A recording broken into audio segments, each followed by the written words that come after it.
Bing bod, bada bing. If you don't know, now you know the flyest, non-biased, other things that end in flyest.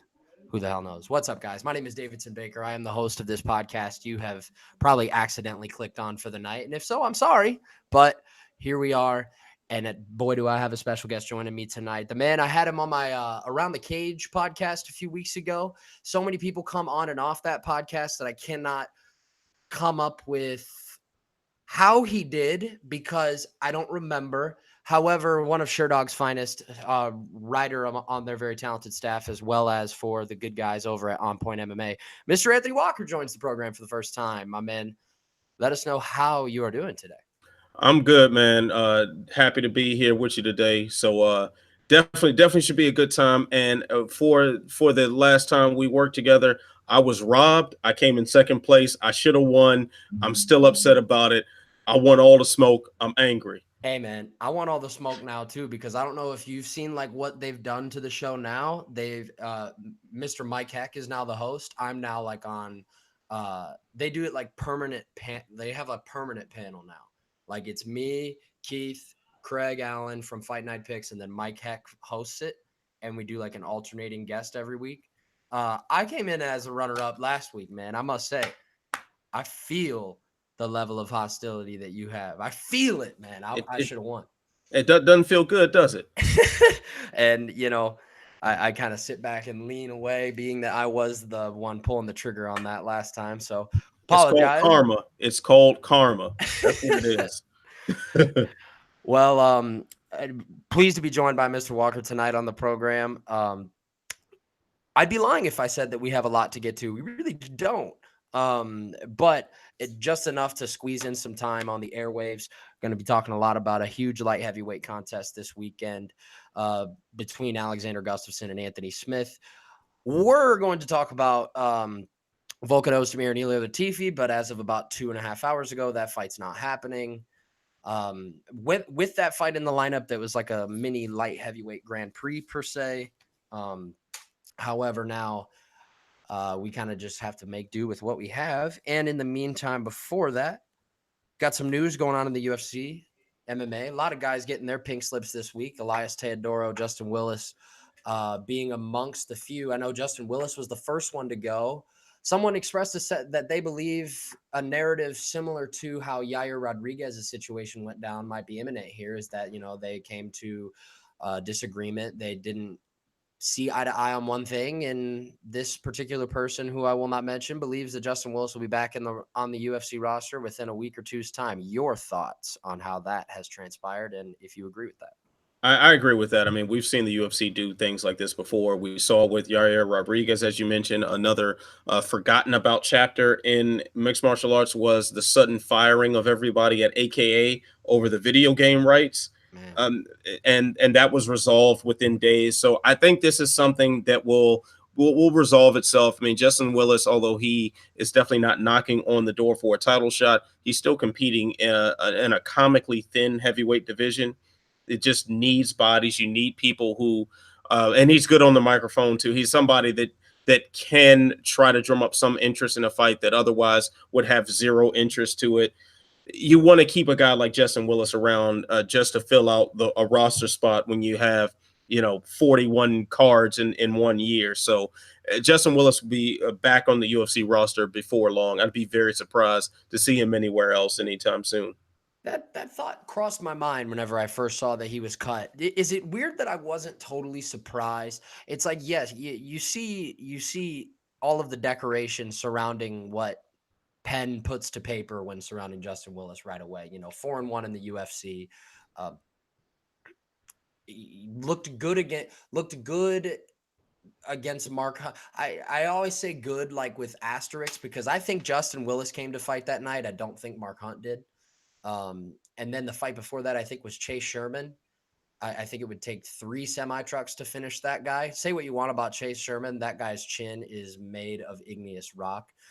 Um, but regardless, it crossed my mind that there would be a possible scenario in which in a few weeks we see Justin Willis booked with a fight again.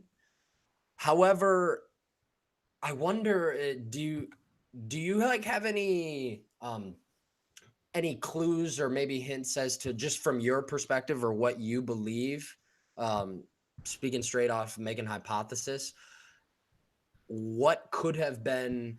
Because that's what I keep getting stuck on, is what negotiation point did Dana and company and Willis and his camp get to that they couldn't agree on? I read something about him not being ready for a certain date. There's a lot of things to speculate on there. I would guess it would be something like that. That seems pretty consistent. I mean, we've heard Dana White take this hard line stance against a fighter, kind of picking and choosing their dates in a lot of cases. We most recently, probably the best example recently, besides Yair Rodriguez, would be Colby Covington missing out on his title shot against Tyron Woodley because he wanted to fight at a certain date due to injuries. So Dana White has said this many times: when the UFC calls, you answer. And however unfair of a stance a lot of us might interpret that as, that's something that he has consistently said, and I think that's probably what it was. I know in Rodriguez's case, there was also he wanted a bump in pay because he was asked to fight someone that was lower ranked than him, and he wanted more financial incentive to put his standing on the line. It could be something of that nature as well. But either way, like, they probably presented a fight to him, and for some reason he said no, and that angers the UFC apparently. Right. But my only thing is, in terms of, like, I don't have any type of skepticism that Dana and Sean and Mick all, at the very least, proverbially rolled their eyes whenever they came to learn whatever fight they were offering Justin Willis was declined. However, is it really that big of a deal? Like, is putting Justin Willis on a fight card to them at this point? Because I can get the Yair Rodriguez Zabit thing. It's like, we're offering you the UFC. We, the UFC, are offering you, Yair, this unbelievable fight in which chaos will ensue, and the fans want it, and we want it, and we think it makes sense. Um, and for them to say no, then that's fine. That, in terms of me understanding where they get mad at, where's the urgency to, to put Justin Willis on a card, especially coming off of easily what would have to be the worst performance of his career at this point? I don't think it's so much about needing Justin Willis on the card. I think it's more so about the egos involved. I'm almost certain that if Dana White was the main negotiating party in this, if his conversations or his management's conversations were with White, those communications were specifically with him, he would be and has been in the past the guy to say, "Hey, this is what I said. This is what I want. Make it happen. And if it doesn't happen, then you feel his wrath." That sounds like a pretty realistic scenario that that would simultaneously allow us to not consider Justin Willis on a card that big of a deal, but still mean that, hey, let's go ahead and cut him because he's not doing what we say. I'm still muted. My bad. I could not agree with you more. Um, Especially when inserting Dana White into the topic of things. Egos are definitely going to come into play, and I think that you hit the head on the nail. A different scenario would be not one where maybe egos could come into play here, but less of pissing someone off and more so not giving somebody the return on their investment they initially seeked. And that's the read that I get on the Elias Teodoro situation. And Luke Thomas said it really well on the MMA Hour this week. Look, I mean, there's guys that have gone 8-3 in the UFC, or have had records, maybe not that exactly, but of that stature in the past. Guys with notable names, the Fitches and the Shields of the world, just to name a couple, to get cut and to have backlash for that. But I'm not seeing it here. I'm not seeing it here with Elias Teodoro. I think that that's for a couple of reasons. I think that obviously some people are a little bit sore to see him go, and especially because we're talking about a guy ranked in the top 15 in a weight class that is progressively and kind of rapidly getting better. I don't get the sense that the fans are going to lose sleep as a whole over this. What do you make of it? Well, I make it as the clash between sports and entertainment. Because from a sporting standpoint, Elias Theodore belongs in the UFC. To go 8-3 in the promotion, to get cut after one loss that was following a 3-fight winning streak, and that loss being against a guy like Derek Brunson, who was very close to being in that title picture himself. So that's a loss to Derek Brunson is not a bad thing when you look at his standing in the division. So you don't really have much ground from a sporting sense to cut him. So when you look at the entertainment factor, he's never been awarded a post-fight bonus. That Brunson fight was dreadful to watch, quite honestly. Yep. He's had some other fights that have been not the most entertaining as well. So I think a lot of the fan response to this, they're saying, "Oh, good, goodbye," is more so because this last fight wasn't good to watch, and it was especially bad seeing like some of the mashed potato hammer fist and the the Showtime leg kick to the spinning back fist and just really weird nonsensical combinations and whatnot. So and from that perspective, yes, like the fans are happy to see him walk away in a lot of cases, but are we looking at sports or are we looking at entertainment? If we're looking at sports, Theodoro should be on the roster. Entertainment value be damned. If we're looking at entertainment, then we're just going to open the floodgates for that Wesley Snipes versus Joe Rogan fight that was supposed to happen so many years ago, and more CM Punk type matchups and everything. So that's kind of the balance that needs to be struck here. That's kind of the predicament that I think this raises. What are we watching? Are we watching a sport, or are we watching something that exists solely for our entertainment without athletic competition being the main goal? And the UFC continuously and over the years has strived and stressed to hit that kind of perfect medium per se. Like, you don't want to give off the sense that you are so far up the entertainment side of things ass that you aren't a sport, because ESPN doesn't come with that. The highlight tapes on SportsCenter don't come with that. Stephen A. Smith at the desk, granted, however grotesque his knowledge is on MMA or not, that's not the point. Stephen A. Smith at the desk at UFC 229, UFC Brooklyn, all that. That does not happen unless the Reebok deal, everything. They want to be as associated with the sporting side of things as they possibly can without getting away from the notion that it is an entertainment business, and business being the key word. Look, I mean, getting back what they paid for in their investment, I don't believe was what happened here. I agree with you. When you said, I mean, the Brunson fight was, I mean, if we're putting it nicely, it was pretty rough to watch. And then when I came to a point where I wanted to make a conclusion on my stance on it, I just looked back at Elias's last few fights and I was go, how did those go? Eric Anders wasn't very exciting. Trevor Smith, he was ranked 14th at middleweight, and they were the first fight on that entire card in Liverpool. That doesn't happen. Brad Tavares landed 30 significant strikes. Cesar Ferreira landed 35 significant strikes. I mean, I get it. Like, he's himself, and he's a very unique person outside of the cage too.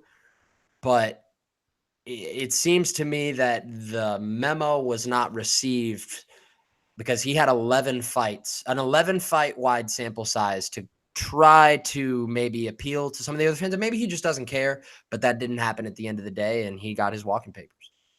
Yeah, I mean that sounds about right. It's just I do think that there are some serious contradictions here as far as sports and entertainment, and that's more so the troubling thing for me because um, you reward guys for they get a win bonus, but if that win doesn't really count in the promotion's eyes, what's it good for? It just creates all these other problems, all these other questions get raised that I don't think anyone has the answers to. Right. Because we are trying to treat this like a sport with rankings. What do those rankings mean if you can be in the top 15 and be dropped because your last fight was boring? Right. No, yeah, again, hitting it on the head, and without trying to draw a comparison into the realm of other sports, because um, I know I know how MMA fans get with their consumption of sports. It's a lot of MMA and most of the time a whole lot of not a lot of other things. But I draw a comparison somewhat to a lesser formidable Virginia in college basketball. Virginia won the national championship this year. By no means necessary am I painting an analogy in which I am labeling Elias Teodoro as a UFC middleweight champion of the world level fighter. However, Virginia games tend to finish around like 52 to 50, like 48 to 46. They're holding the ball until the final second of the shot clock, draining every moment that they possibly can out of it because that's the way that they operate. I see similarities in Elias Teodoro, not from the draining every second off the clock thing, but more so as a, hey, man, this is my style. This is how I'm going to win fights. I'm going to sacrifice whatever benefits or good things come by way of those who finish in order to get wins. And 11 fights into his UFC career with an 8-3 record, it ended up seeing him get cut. Unfortunate for him, however, at the end of the day, is an entertainment business. Bellator, switching gears quickly, is not slick. They're not slick. Like, how they about to act like they could just like I saw Machida and Chael being the main event. I saw that coming for MSG, but now it appears that it's going to be Rory and Neiman at the top of the bill. At the end of the day, how much does it matter? Very little. But I saw no announcement about this. They kind of just tried to be like switch right there and like ran out of the room. Did you notice that at all? I mean, it's a pretty minuscule piece of news, but like I said, the landscape is dry. I did notice that. I also was seeing that Gracie and McDonald was going to be a post limb. Also, that was one thing I saw. So I was just utterly confused. And either way, I mean, as long as they show the McDonald versus Gracie fight, I really don't even care, Right. because I don't expect them to have a Chael Sonnen versus Machida style fight and not promote the hell out of it while ignoring all the other fights that are very relevant.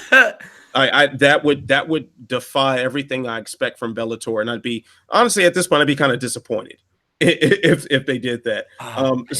So just what just show it. Like, I don't care really, because I think if you are a subscriber to DAZN and you're trying to watch this welterweight Grand Prix, you're just gonna watch it, and it doesn't matter what order they come in. But to the uninitiated, I mean, they're going to be more interested in Sonnen versus Machida, and that's fine. Like, whatever. It's one of those things where yeah, they tried to be slick, but you don't have to be slick about this because nobody really cares. Yeah, good point. I think in terms of Bellator doing it big when going to MSG, it gets a little dicey when trying to compare it to their pay-per-view that they tried to do a couple of years ago. I mean, that card was just ridiculously stacked for their standards. It is not so much stacked to that extent here. However, Anthony, I can make the case to you right now that I don't think that Machida versus Sonnen nor Rory and Gracie. While I like Rory versus Gracie, I could make the case to you neither of those fights are even top two on the card. That sounds perfectly reasonable to me, especially given the last performance by Roy McDonald and his statements after the fight. Mm-hmm. You kind of question how much he has left to give the sport of MMA. Right. Going into the tournament, before it was even seeded, my prediction, I picked Lima, and I said Lima and Rory would meet in the final in a rematch, which would be a colossal fight for Bellator. And one that I would be salivating over. That's the one I've wanted, to have the Lima McDonald rematch. I am very much so, in the way I operate as a human being, I am very much so the type of dude that's like, oh, I made this pick way back then. I'm sticking with my guns, even if that it's in all likelihood not going to pan out that way. That's just the type of guy I am. But man, it recently, and thinking about it and the time that I do spend in which I do think about it, man, I think Neiman might submit Rory. That doesn't sound too far out of the realm of possibility. I mean, Roy McDonald, we just got to see what he has left, and it's hard to take the immediate words of someone after such a grueling fight like he had against John Fitch as gospel truth. And no pun intended by gospel in that phrase, but I definitely want to see what Roy McDonald has left, because Roy McDonald at his best should smoke Demon Gracie just on a pure experience level, and it shouldn't even be close. But Roy McDonald should have smoked John Fitch based on what we know about those two fighters. So we don't know what we're getting here. So Neiman Gracie, with a last name like that, yeah, he can pull a limb of yours and snatch it off at will if you give him the chance. And a Roy McDonald who isn't focused on hurting his opponent just might leave that limb out there to get snatched. And that honestly would not be much of a surprise. That's exactly the premise in which I've been, operating from a mindset point of view for this fight too. It's hard to get past the mental thing. And I'm going to touch on a couple of mental aspects of the main event in Stockholm this weekend when we get to it. I think that that's a very pivotal part in how this main event's going to play out this weekend. Regardless, though, yes, Rory, he didn't leave a bad taste in my mouth because it's not like I'm a Rory fan. Personally, for me, I don't have a favorite fighter. I just love the sport so much that I don't have a vested interest in one particular individual more so than the rest. However, that being said, I mean, I've always liked Rory. I've always rooted for Rory. I mean, the guy coming into the sport was, he was as blue chip gets. He was, you take a Pringle out of the can and you spray paint it blue. Like the ideal prospect of a guy that was training all disciplines. And now that we see the way that his career has progressed and in the situation he's in now, and we don't know how many more big fights we're going to get out of him, I wasn't all surprised to see that the mindset showed its true colors after the Fitch fight. However, it alarms me for a guy that is going to continuously fight at a world championship level. I'm not slighting John Fitch. However, I'm saying John Fitch at 41 should not make life as difficult as he did for Rory, in my opinion. Your thoughts on that? I agree totally. John Fitch has definitely had somewhat of a career resurgence, and I think he deserves a lot of credit for what he's been able to do late in his career, especially at a time where after his World Series of Fighting run, I think most people were willing to just write him off. But he's shown and proved that he's still a guy to deal with. You got to take very seriously. You can't go in there and play around against John Fitch. But that still doesn't negate the fact that Roy McDonald, who before this fight, we thought could possibly be the best welterweight on the planet right now, shouldn't have much of an issue handling a 41-year-old John Fitch.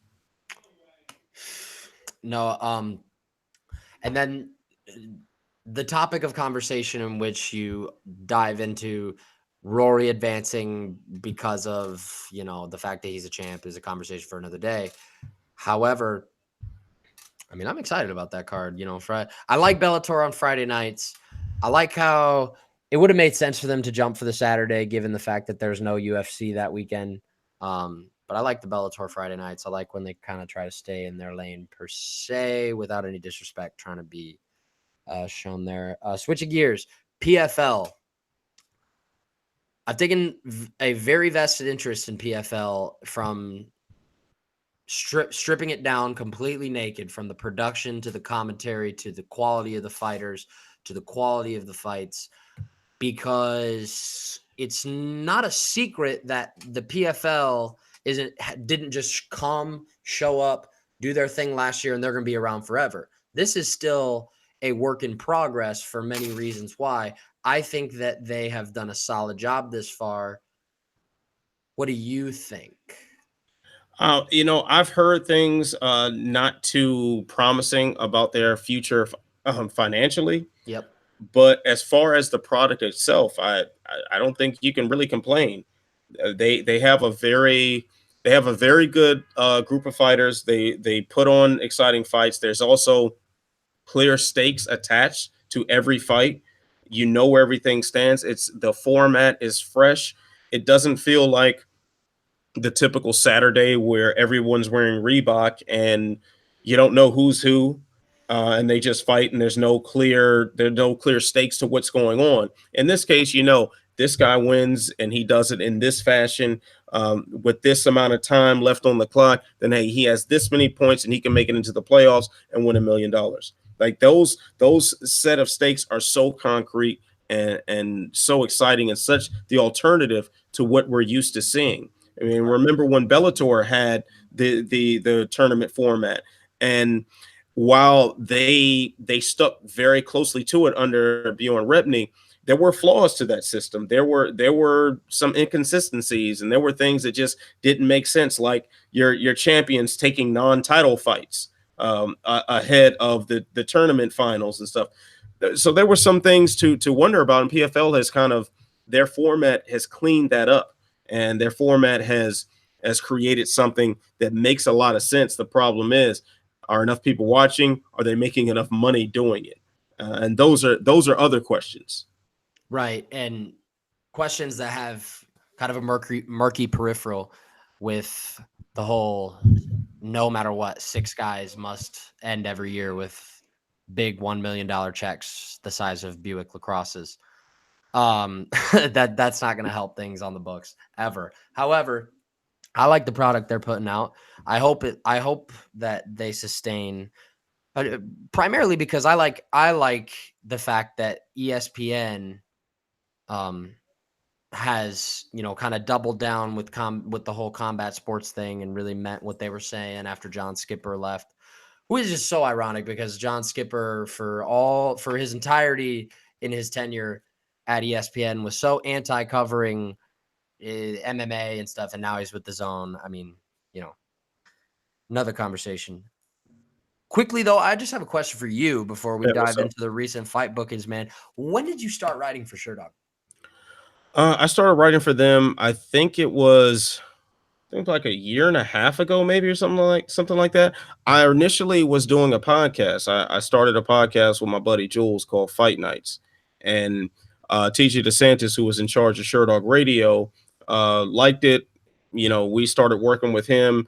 Eventually, the show got put on Sherdog Radio, and from Sherdog Radio, once the doors closed on Sherdog Radio, they retained me as a writer. So in fact, my first writing assignment was an op-ed ahead of Mayweather McGregor, and I've just been writing something pretty much every week since, and then I got boosted up to doing like on-site coverage, and Yeah. I kind of trusted to do a little more within the company. So yeah, What was it's go ahead. been a few years of me being a part of MMA media. I guess officially a part of MMA media like 2 years now. Yeah, nice, nice, very nice. What was the most fun you had covering an event on site for Sherdog or for anybody really? Like, what was the most fun you had? Not even for a fight week, but like just a time that sticks out in your head covering for Sherdog. Let's see. One time that really sticks out for me was the lone Golden Boy MMA card, Oh wow, okay. because it was such a disaster Hmm. that all of the MMA media guys we were just laughing. It was just like this is such a joke. There was so little to take seriously. I mean, we still went and did our jobs and we treated the job seriously, but man, you knew it was a circus Right, from start to finish. It was a clear circus. There've definitely been, as far as covering UFC events and covering Bellator as well. Like there've been some times where you have to suppress your inner fanboy to right, be 5 feet away from Fedor Emelianenko while he's doing his open workout and he's cracking the mitts and it's like, oh man, this is Fedor. right, Or the Rashad Evans, my all-time favorite fighter.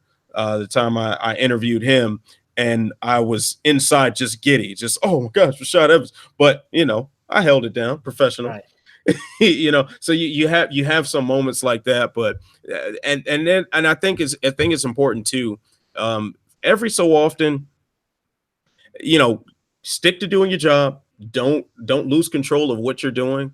But it's nice to just take a few seconds, especially if you're sitting cage side at an event, or your favorite fighters are jaw jacking each other at the press conference, and you're right there. Just take a moment to think like, yeah, this is pretty cool. Like, I get paid to do this. I'll Right. take it. Right. Yeah. I kind of had that moment dawn on me. Ironically enough, I was doing on-site coverage same weekend. I was in Thackerville. I was doing Bellator 210 that weekend. Joe Kawani, Ed Salter. Met a lot of cool guys that week. That was awesome. Rosendo Sanchez was a blast to talk to. He kind of somewhat totally 100% for a fact gave me the scoop on Ngannou Velasquez, and I chickened out with it. I didn't do anything with it. Oh, Yeah, he told me about it. It was like it was like 2 or 3 days before the fight was actually announced. Yeah, and I remember looking at it, and I could have been like, and I was like, and yep, chalk that one up as a big mistake for me. But we've all made them. We've all made them. I once found myself almost in the middle of a fist fight between Tudor Ortiz and his old manager. So oh that no, was fun. So yeah, it's these things happen. I did report on it, but I don't think anybody really took it seriously. Tito Ortiz and managers not getting along. Are you sure? Like, It was a very strange development. I couldn't believe it. But believe it or not, it did happen, and I was there to witness a verbal spat between Tito Ortiz and his old manager, and it did shock me that Tito Ortiz had some sort of aggression shown toward, I guess, an authority figure, or whoever would have thought that could happen. Yeah, shocking stuff. ridiculous, huh? I mean, about as shocking when you realize that maybe that's what stemmed from how he has been getting coal every year. Because as our conversation on Twitter is indicative, every fighter's nickname is their real life. So he's the Huntington Beach bad boy. Cole. I mean, I mean that was a perfect tornado of humor and irony when my good friend Jordan, I think Patu is how you say his last name, tweeted the thing at UFC 237 fight week that Anthony and I had a lot of fun with on social media. He basically said that he was taking issue with the fact that there were people on social media dragging Rose Namajunas' name through the mud because she, and I quote, is not a real thug. So the Chuck Liddell one right off the bat was good. Like, he's like, oh my God, he's not made of ice. And the Corey Anderson one was good. Like he only beast for 24 hours out of the day. It's ridiculous. And he's not even a beast anymore. He's like de-evolutionized back to human. Like, it's just like he's the Benjamin Button of that entire prerogative. Total ripoff. Total So ripoff, man. sad. One of the most fun things is simultaneously one of the most fun and one of the most frustrating things about being a member of MMA media is MMA Twitter. That is simultaneously one of my greatest sources of joy and entertainment, and also the bane of my existence. Dude, Man, there are some stupid people with smartphones. dude. Oh my God. Man, there's some dumb people out there. Oh yeah, dude. No, I agree 100%. I've known that for a long time, but you really saw it kind of. And first off, I'll ask you so I don't say anything that I'll end up regretting right off the bat. Just plain and simple, rapid fire. When it came time for you to make your selection, who wins the fight, Greg Hardy versus Dmitry Smolyakov? Your response Was Greg Hardy was going to win because they're not going to set him up to lose. okay. That is the number one be all end all narrative behind Greg Hardy going into that fight. Bullet point number 2. I watch film. I watch a lot of film, a lot of segments that I do. And I do a lot of prospect studying and blah, blah, blah, blah, blah. So I watch a lot of film. If you watched Smoliakov on film for 20 seconds in any of his fights, you would think, there's not a damn soul on the roster that could not smoke this guy inside one round.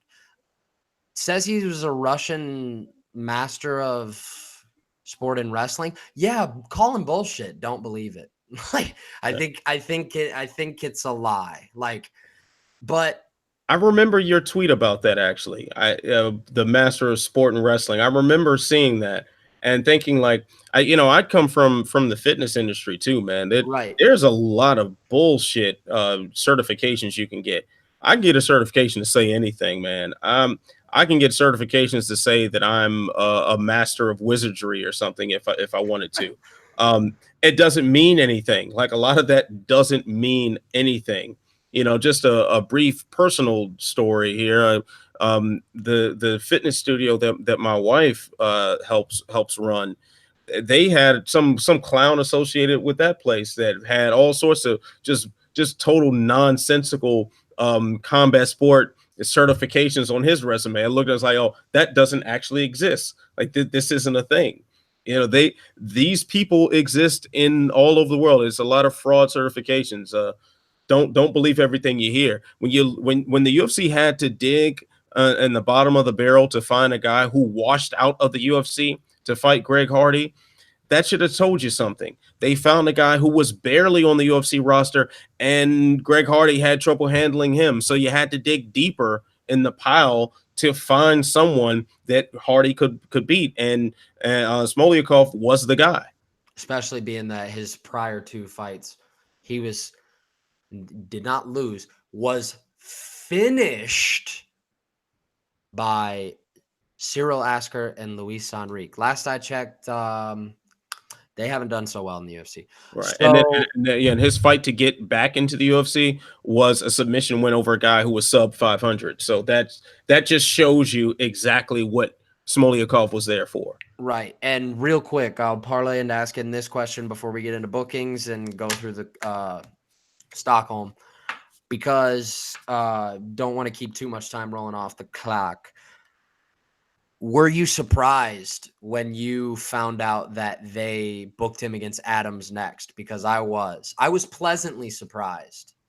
I was pleasantly surprised too. Part of me thought that maybe they thought Adams looked bad enough in the fight against Arjun Bowler, which I don't think he looked really bad at all. I don't think it was a very good fight, but Adams didn't look Smoliakov bad. Oh no. Not by any stretch of the imagination. So I'm not quite sure what they're doing at this point. But I will take some personal joy out of seeing Hardy fight a guy who actually is a legitimate heavyweight prospect, and whatever that ensues, I'll let you guys think about it, and what I'm trying to imply. You got it. Right. In the news this week, not a whole, like I said at the start of the show, at countless multiple instances throughout, there's not a whole lot of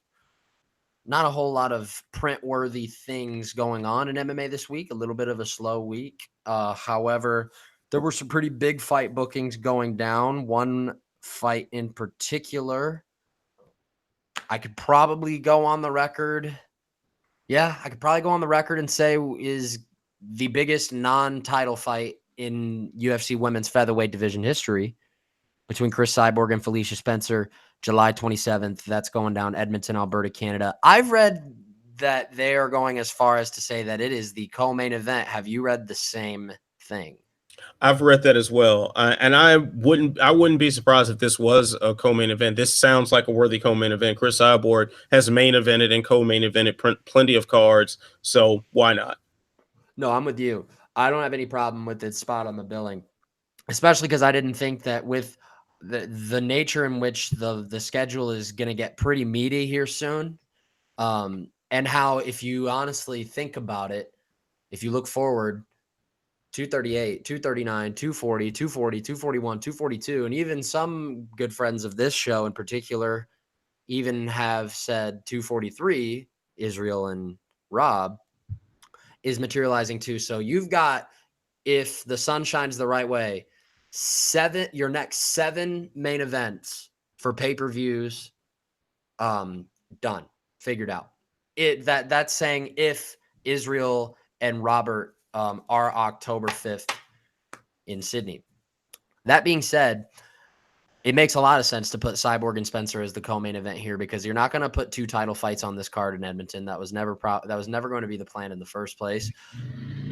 You can't really hold the UFC up in arms and hold them hostage for rushing Felicia Spencer, because, I mean, it's very obvious. Anyone in the know already knows that you win a fight at featherweight, it's either, Cyborg title shot, number 1 contender, something in that proverbial area in terms of your next fight. And she's going to get it just over 2 months after her UFC debut. Your thoughts on how Felicia Spencer might fare in that fight with Chris Cyborg? I mean, first of all, like you, just to reiterate your point there, expand on it some. At featherweight in the women's side of the UFC, it's like 3 or 4 people there. So if you win a fight, you're automatically in the top 3 of the division. That's just kind of what it is. God forbid you win 2 fights and you're probably the champion. So that's just baseline what it is. As far as her chances, I can't say I'm too happy about her chances, but this is one of those cases where if you win the fight, you earn your spot. How she does in that spot is another story, but she earned that spot. So let's see what she does. There were some people writing her off before the Megan Anderson fight, which I don't think that was the wisest thing. But I did see some chatter out there about that. So we saw what she did there. I certainly don't think Felicia Spencer is a good enough athlete to contend with Chris Cyborg in order to get the fight in her preferred realm. But hey, she earned a spot, so hey, congratulations on that. Right. A spot in which, I think even back to it a little bit further. I mean, it hadn't even been half a year since she put Invicta Gold around her waist when she beat Pam Sorensen. I think that was last November. And now she's fighting arguably the scariest woman to ever put on a pair of 4-ounce gloves. Big jumps whenever you fight. Because I hear people all the time talk about, oh, well, if you fight at light heavyweight, it takes no time to get a title shot. Yeah, women's featherweight goes, yeah, hold my beer. Yeah, I mean, it's like if you don't have a division, that's kind of what happens. You fight one person maybe, and you get a title shot, or you get close to a title shot. There's no other place to go. Right. And speaking of the title conversation and other divisions that fit that same narrative, main event for Sacramento, California, touchdown July 13th. GDR, the Iron Lady, Jermaine Durandamy and Aspen Ladd. Little bit surprised, if you ask me. Women's bantamweight is not, even Amanda Nunes, even if you give Amanda Nunes all the drawing power in this conversation, still not a whole lot of it there. Fighting Ronda and fighting at UFC 200 is one thing. She did around the neighborhood of 100K against Pennington. This is not a division that draws. However, Aspen Ladd has found momentum. Jermaine Durandamy sitting there at number 1. This is, in my opinion, with Ketlin Vieira still kind of waning in the background somewhere, probably rehabbing that injury. This has got to be a number 1 contender fight for whenever, if Amanda Nunes decides to stay on the bantamweight path post the Holly Holm fight in July. Your thoughts on this fight as a main event, and what do you think could materialize for the winner? I'm surprised that this got a main event spot simply because we're going to talk about Uriah Faber making his return in Sacramento, and maybe a 5-rounder for him, first time in however long since he retired, might be a bit much on him. Perhaps that's the reasoning behind it. But I'm also very surprised that Jermaine Durandamy is, despite her having the skills to be in this position and threaten her way toward title contention, right here, that you put her in such close proximity with someone like Aspen Ladd, who they've been very careful about, and they've been trying to build her up appropriately, because Jermaine Durandamy is also the same person who really screwed over the original plans for the featherweight title for the women. So for the UFC to kind of trust her to be this close to someone who is a legitimate title threat at bantamweight is kind of a surprise to me. And putting it as a main event makes it even more of a surprise, to where GDR is someone who I would think, based on what happened before during her very brief title reign, would be somebody that they just confined to the prelims, much like they tried to do with Leslie Smith when she became a problem for the promotion. So that is more the shock to me. But the matchup itself, I do like, and I do think it is an appropriate step up for Ladd. So yeah, she really could make a big move toward her ascension to any sort of real title threatening at the bantamweight division. Right. I mean, because it's pretty simple to me. If Aspen Ladd wins this fight, let alone wins it impressively, I mean, case closed. She's next. Um, After whatever happens with Holm. Ketlin Vieira, like I said, kind of sitting there in the background. I would assume still injured. She seemed like number one contender to be on lock after the Kat Zingano fight. But big things happening at 135 at the moment. Irene Aldana is surging up too. She'll fight Raquel Pennington. San Antonio. The wheels are turning there. Yeah, as you mentioned, Uriah Faber will be back against Ricky Simone. I actually really like that fight. I don't think that's the best fight in terms of a comeback for Faber. I think Ricky Simone is special. Josh Emmett and Mirsad Bektik should be. I say should be a good fight until Mirsad Bektik decides to use his grappling and work in the clinch to more than likely outmuscle Josh Emmett. I would respect Josh Emmett a hell of a lot too. But that should just go as far as how highly I think of Bektik as well. Your thoughts on those two surrounding fights and Sacramento kind of taking shape at this point as we see the picture of what that card's going to look like? I mean, we're definitely getting a double dose, or at least a double dose. I think actually Andre Feely is on this card as well, so you're getting a fair amount of Team Alpha Male. Aaron Elkins versus Ryan Hall too.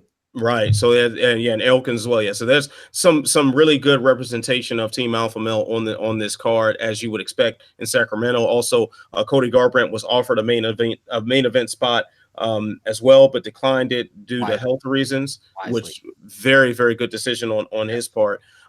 So Uriah Faber and Ricky Simon is I.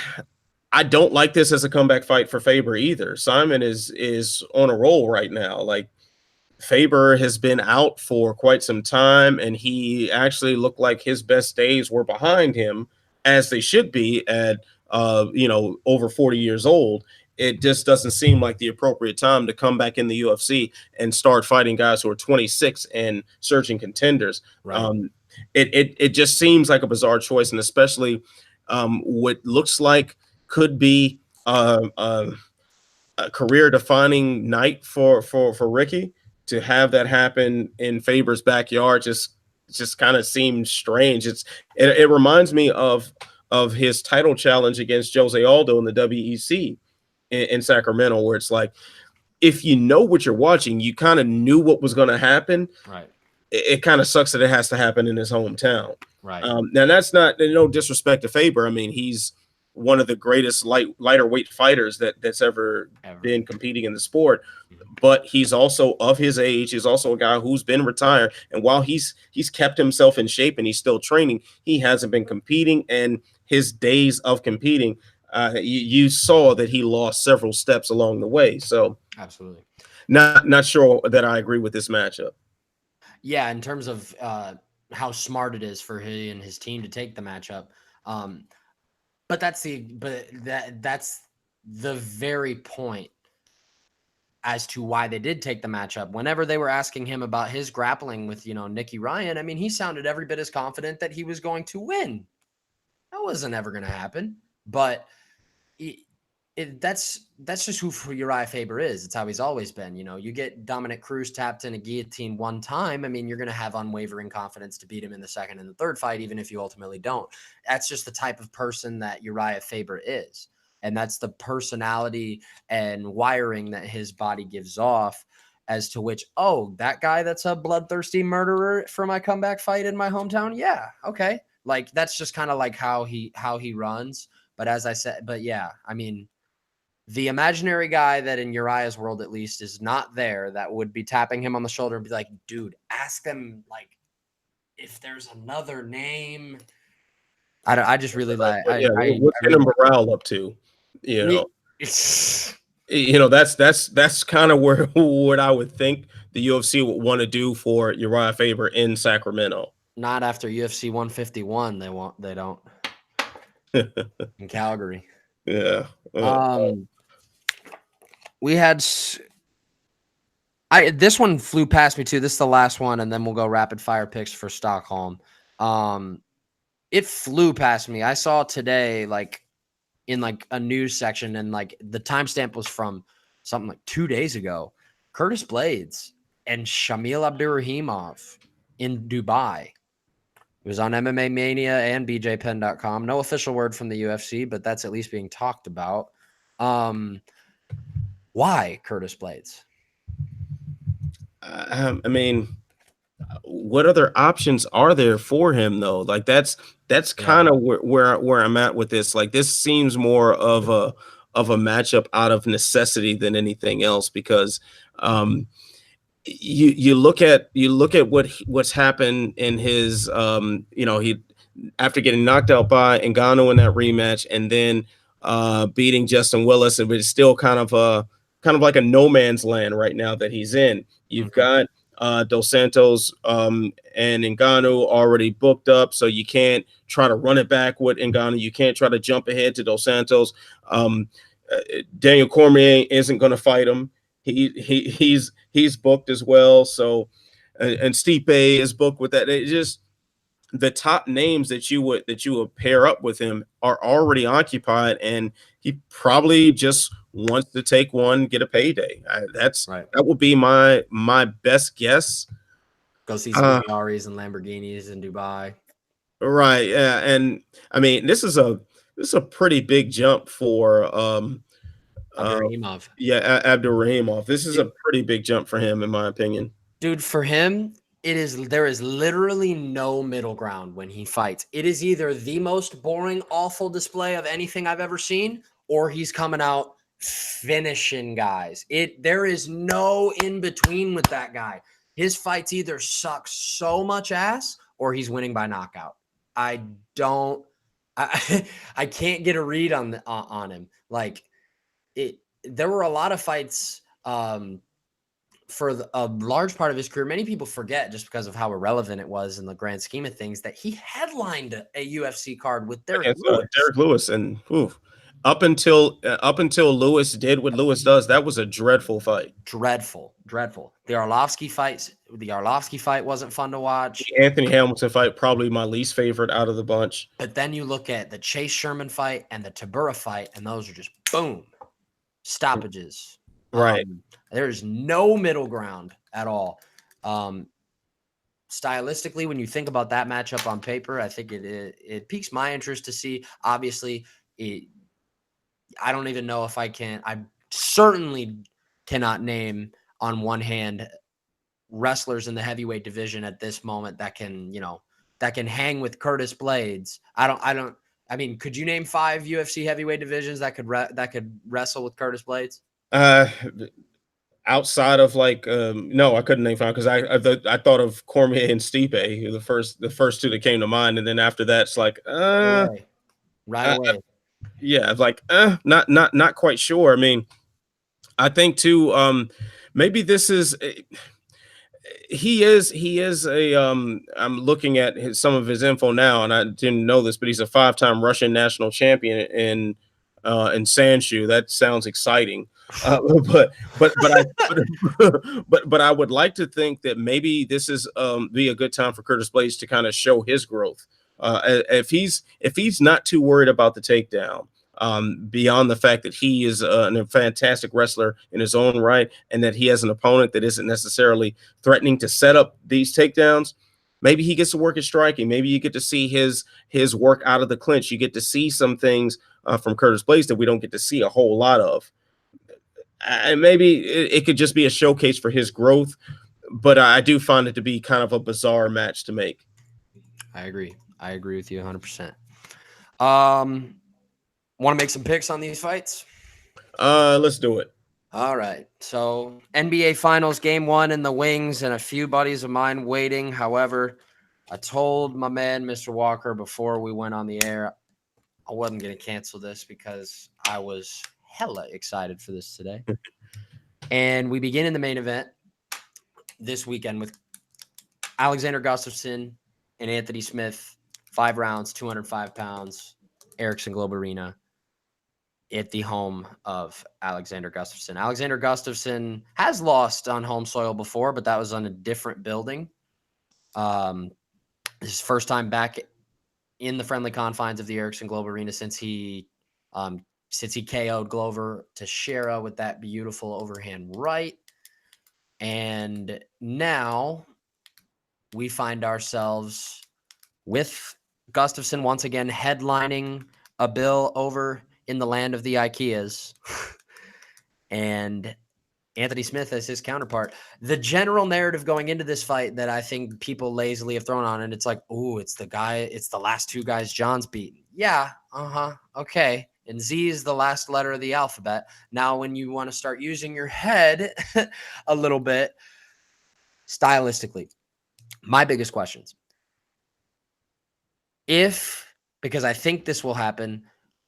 So my question is not if, but how long will it take for Gustafsson to settle into whatever preferred role of aggressor or counter striker he's going to settle into? I think Gustafsson will need to figure out exactly what stance in which he's going to approach the fight from early because of how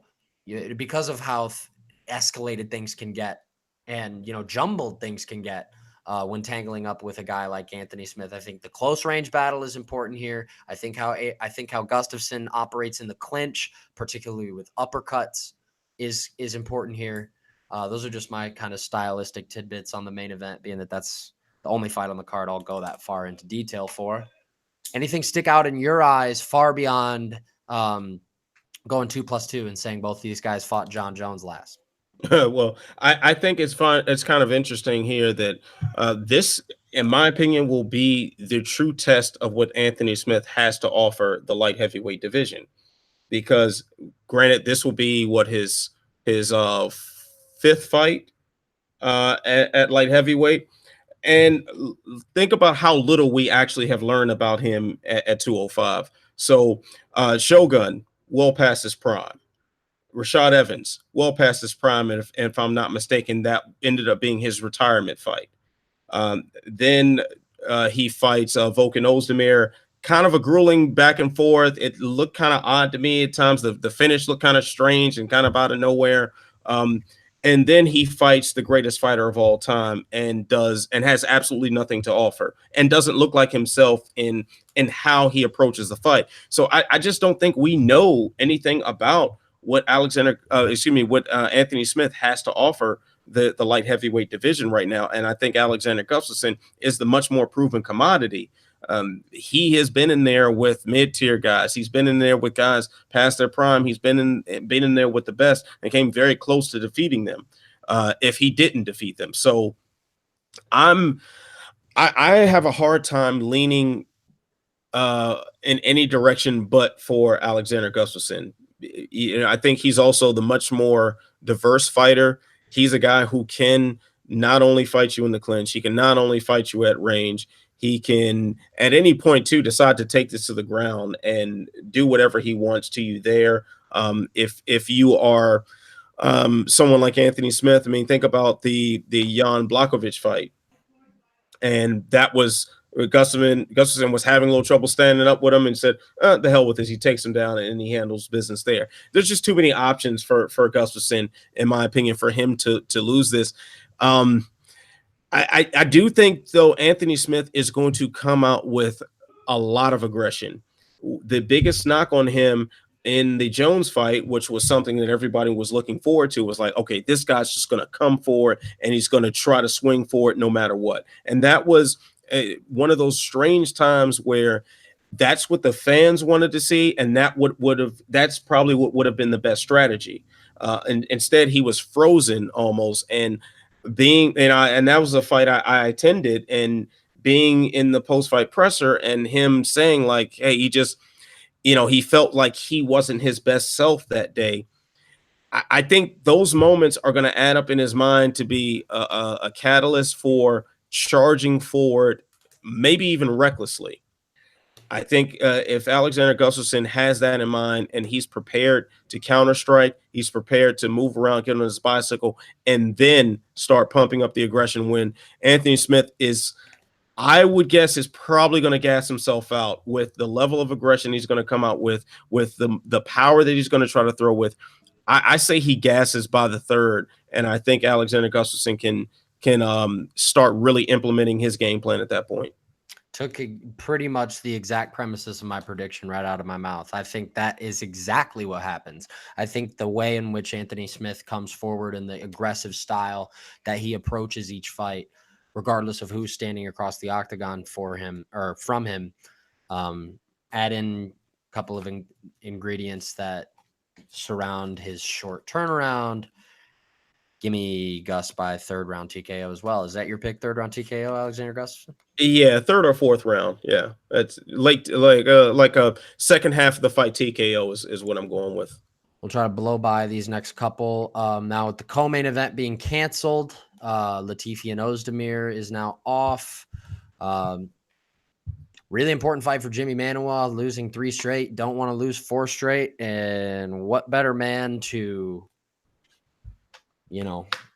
welcome you to that narrative amidst the battlefield than the very talented Austrian prospect, 3-0 in the UFC, and has looked damn good while doing it, Alexander Rakic. I think Rakic grinds out a decision. I think Manuwa is going to try to go for the emphatic highlight reel showing that he needs, and I think Rakic is going to try to turn it into a grinder. That sounds about right. That I kind of want to lean in that direction too. Jimmy Manuwa is the definition of kill or be killed. Like that guy, either he knocks your head clean off or he offers his on a platter. And there's really no in between with him. Radic is, I think he's going to be much more calculated, be calmer too in there. I do think maybe there might be, this will definitely be his biggest spotlight and his toughest test, and maybe that gives him a little bit of jitters. But man, if he has that and is able to shake it off before the end of the first round, I think this is his fight to lose. I think he can implement a much more diverse game. He'll be able to control the range better and stuff. I mean, Manuwa, as strong and athletic as he is, he does make the same mistakes constantly. Yep. Constantly makes those same mistakes, which is why he's been knocked out 2 out of his last 3 fights. Yep. Yeah, man, I think Radic takes this one, and I think this is his big jump up into the light heavyweight elite. And part of the changing of the guard at light heavyweight, that's kind of under construction right now. We'll go rapid fire the rest of the way, and then I got to get out of here. Mr. Finland or Mr. Fishgold? Love that fight, by the way. Love that fight. I do like this fight. I'll go Americani here. I'll go with Americani too. Damir Hadzovic coming off his first stoppage since his last, which was super disturbing when he kind of accidentally kneed Marcin Held when he was going in for an Imanari roll. I like Hadzovic here. I don't think Christos Chiakos. Good story that he went out of the UFC and came back to get submitted by Charles Oliveira, but I don't think that this stay will last as long either. I like Hadzovic as well by decision. Yeah, I can't disagree with that. Better said than I could have said it. If there is a tamer fighting, I ask, what is his first name? If his first name is Daniel, no offense, bro, I'm going to be picking against you. Plus, I've watched a lot of tape on Sung Bin Jo. I would go as far as saying there is a reason that whenever they compared him and the guy that debuted, I'm already forgetting his name because of all the Korean, not racist when I say it, but Korean names. They're all 3 words. They're all short. It's hard to remember. I cannot remember the guy that debuted in St. Petersburg, but he lost to Movsar Evloyev. This guy, Sung Bin Jo, who fights this weekend, is supposed to be 10 notches higher than him. They're saying the next big thing coming out of Korea, he's a minus 170 favorite. Daniel is the first name in the Tamor equation on the other side of things. So I like Sung Bin Jo there. I put this in the notes too, and I emailed it to you. The feature prelim is between 2 guys debuting. I don't know how much you know about Rostem Akman and Sergey Kandosko, but I would be willing to bet my grandchildren's college fund that fight does not go to the scorecards. I'm willing to bet that as well because you said it, and I trust what you say. I watched a little bit of film on both guys, and like 2 fights in, watched for both of them. I was like, oh, okay. So right away, I know this is not going 15 minutes.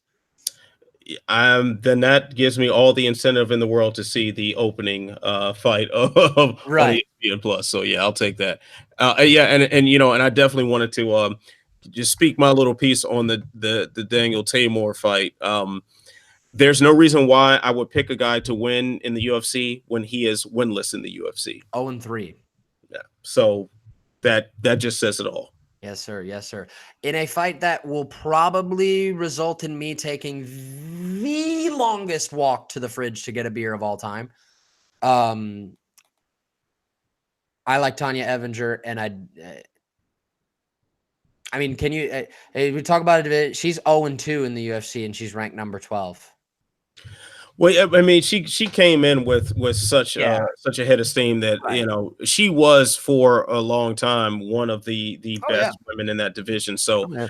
I get that, and it's still there's still a lot of women she can beat in that division. She's Daniel already Taymor is submitted not a that lot of guy, the girls in that division. right? She has like before they made it into the UFC, a lot of them lost to Tanya Evinger. Yep. Yep. Man, Lena Landsberg, her fights are not fun. Anyway, Leonardo Santos coming back against Stevie Ray. I like him to get an early sub. This is his first fight since 2016. Many people forget that in a weight class that's full of sharks, this guy is pretty good himself. 4 wins in a row, including wins over Kevin Lee and Olivier Balmercier, I believe was his last victory. Yeah, Santos should win this one. Stevie Ray has kind of been inconsistent as of late. It would be kind of foolish to pick against the consistent guy for the inconsistent guy right now. Yep. Nick Kane versus Frank Camacho. All I know is if Frank Camacho is having a cooking show, it's appointment viewing. Not much to say about Bea Malecki versus Duda Santana, but they combine to have not even half the amount of fights Felicia Spencer has. However, that entire sample size is undefeated. Malecki 1-0, Santana 3-0. For those listening, I have a piece coming out on Fansided about that fight in the women's featherweight division. For those listening, little plug. Okay. Darko Stosic and Devin Clark is the second fight up. How Darko Stosic is still an underdog. Really makes me question what I know about this sport. That's not at all sliding Devin Clark at all. Darko Stosic is an absolute killer, man. I mean, this guy, they call him they call him Crow Cop 2.0. He comes from the same place. It's kind of like his protege. He's huge. Looks like he's on 38 steroids at once. Can take dudes down. I think after hitting Jeremy Kimball with one, I think the stoppage when he beat Jeremy Kimball in the first fight, it should have said won by TKO via quitting after first hammer fist. He got hit with one hammer fist, and then dude was like, "Oh, okay, it's time for me to cover up." And then if you like grappling, you would like the main card or the cards opener, Joel Alvarez and Danilo Beluardo. It's still hard for me to say their names. Even those that are hardcores would have a little bit of an issue finding familiarity with these two guys here. Alvarez debuted in Czech Republic back in February, dropped his fight to Damir Ismagulov. And Beluardo has fought in Bellator. He's fought AJ McKee. Obviously, that fight being a loss. And both of these guys like to submit. Is there anything on the card? We'll kind of pair it together since I got to get going. Is there anything on the card that you kind of are keeping an eye on that maybe others are not? And any last words from you, my man? Thank you for coming on the program. Oh, of course, man. Anytime. As far as some of the fights on this card, I am paying a little bit closer attention to what the light heavyweight fights have to offer, just because we do need some fresh blood. We need fresh contenders in that division. So there is a fair amount of names that could be relevant in the future. So I think that's one thing to keep an eye on. What are these 205ers going to do?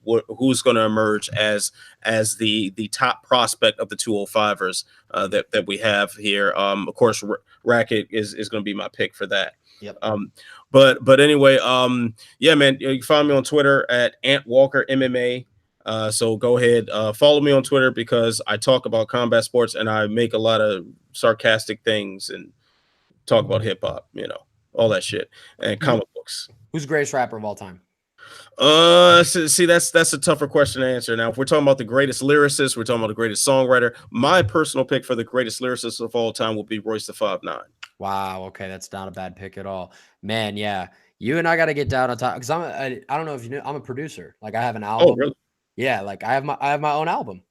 Oh, that, nice. Like, I did like Khaled style. Like, it's not just instrumentals. Like, Yeah, you like put people together on songs and stuff. I used to rhyme. rhyme, so I'll dust off the rhyme book. Hey, man. Hey, bro. I got. You can ask Brian Kelleher himself, because I sent him 20 of them out of nowhere. Oh, really? I have about like 150 sitting in my email. I'm gonna send you my album after this. You'll see you'll see where I'm coming from. Oh, that's what's up. Okay, looking forward to that, man. Nas for me is Nas for me is the greatest of all time. Just because if we had more time, I could tell you why I believe that. But yeah, they're just like there's subgenres in hip hop and subgenres in music. There's subgenres in which you can characterize the GOAT in hip hop. Just like you said, songwriter, lyricist, another conversation. Looking forward to having it with you. Thank you for coming on, my friend. Anytime, man. Always a pleasure working with you. I'm going to go ahead and sign off for the podcast for here. Next week, we'll be back. I believe next week I'm going to try to do something, because I will be in Chicago. I won't be covering the event, but I'll be in Chicago for UFC 238 with Mike Pendleton and Max Friedman. It'll be a good time. But for now, signing off for everybody. Thank you for listening to this podcast. You can find Anthony, as he said, at Ant Walk MMA. Ant Walker MMA. Yep. On Point MMA's YouTube stuff. He does a lot of work for a lot of their videos. Sherdog. If face punching is in the area, you might be able to find one of us. And until then, next time, I bid you adieu.